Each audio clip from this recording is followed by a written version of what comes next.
I'm gonna try to tackle one of the toughest questions about this set that I keep getting asked when I'm streaming. It's what to do with these double face land cards.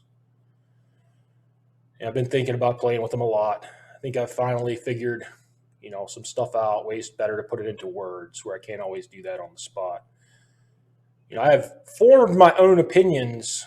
It's not like I'm just going to copy what other people have said necessarily. Most of these things will have been said by other people, and I've often read them and considered them. You know what I mean?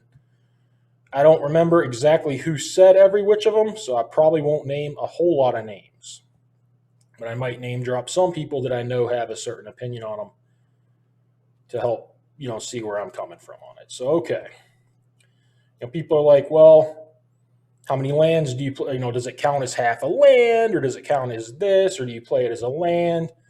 Everyone wants to put some kind of absolute on it, and I think it's real hard to do that. I also think though that you're not as dumb as it might sound to be asking this stuff.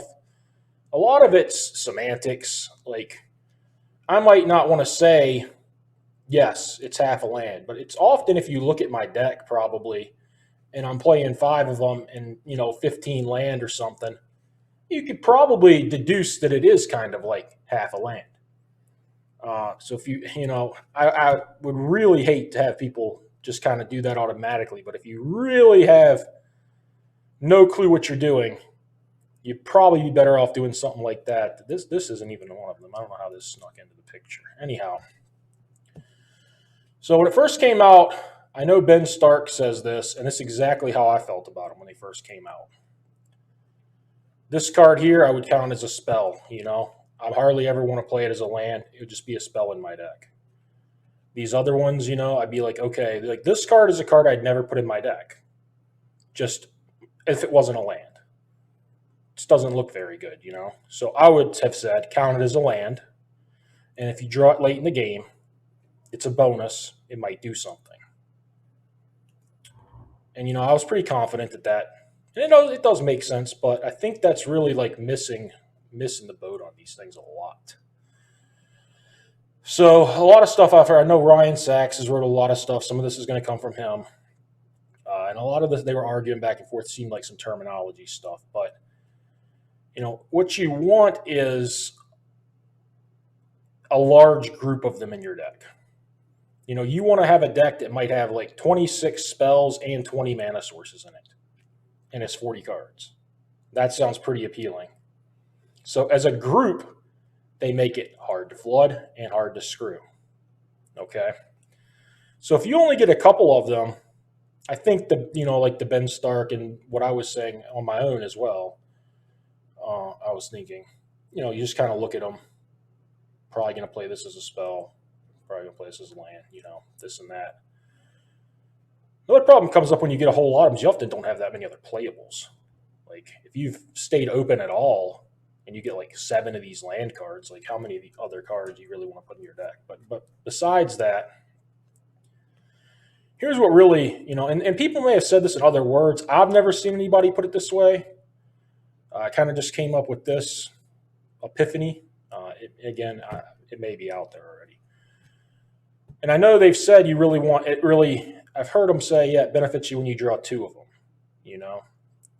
But to really like show you how that works, like, let's say you draw a hand, an opening hand. You have 2 basic lands. You have like the Shelter and the Cleric, and 3 other cards. You want a 3rd land. Well, now you basically have a combination, okay, of 3 cards, like a 3-way split. You have a card basically that's a tap plains, a Shelter, and a Cleric, because you're going to play one of these as a land, and you get to choose which one it is. So if you need a 2-drop creature, you're playing against aggro, you're going to play your Shelter as the land. Then you have your 2-drop Cleric. You have another 2-drop playing against a control deck, you're going to play the Cleric as a land, and you're going to have the Shelter. So when you get multiple of them, they just combine, and you have like some 3-way split card now. And it works with all the cards like that. That was just kind of a clean example sitting right here, Like some of them are going to be easier. You know, you'll play this and keep your flyer or whatever, maybe, or you'll play the, you know, what I, but like it just works out real well when you get groups of them. And that's when it can be tough when you just kind of have to look at your deck, figure out, you know, how many playables you have, how many of these, you know, like you're going to play some as spells, you're going to play some as lands. You don't always know. You know, I think it's hindering you to like really assign them a role. This isn't coming out as clean as I thought it would with the explanation, but I'd like to be able to tell people something when they ask stuff.